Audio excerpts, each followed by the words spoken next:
You're watching Mirror 7 News. Stay informed, stay ahead for more news.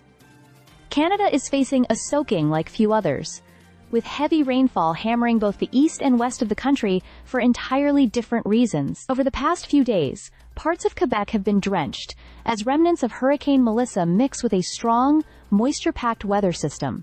Meanwhile, on the opposite coast, British Columbia is grappling with torrential downpours brought on by what meteorologists call an atmospheric river. Now, for anyone unfamiliar with that term, an atmospheric river is essentially a long, narrow corridor of moisture transported from the tropics. When it makes landfall, it can unload huge amounts of rain. In this case, the western coast of Canada and parts of the U.S. Pacific Northwest are seeing between 100 and 150 millimeters of rain expected by Sunday.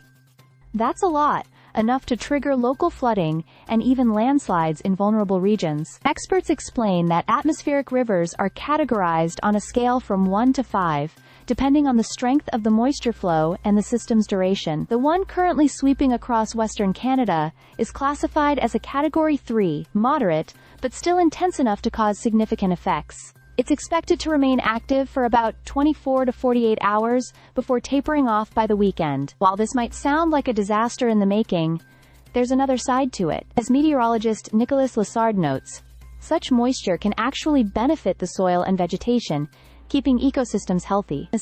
However, too much at once can cause flooding and erosion, and that's exactly the fine balance Canada is facing right now. In eastern Canada, the situation is just as dramatic, but for entirely different reasons. In Gaspésie, heavy rains of up to 100 millimeters are forecast within 24 hours.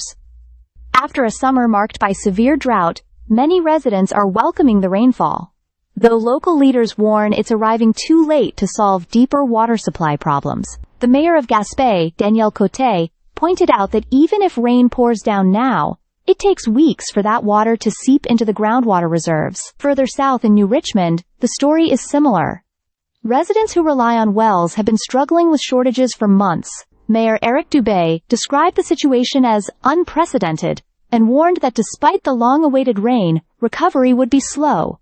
Perhaps too little, too late. Meanwhile, Halloween night in Quebec isn't escaping the deluge either. Kids heading out trick-or-treating are advised to grab umbrellas and raincoats, as heavy showers are expected to continue through the evening, with strong winds sweeping across several regions. From British Columbia's atmospheric river to Quebec's hurricane-fed downpours, Canada is literally caught in a squeeze of weather extremes. It's a reminder of just how varied and powerful the country's climate can be when nature decides to turn on the taps. Stay subscribed for more videos.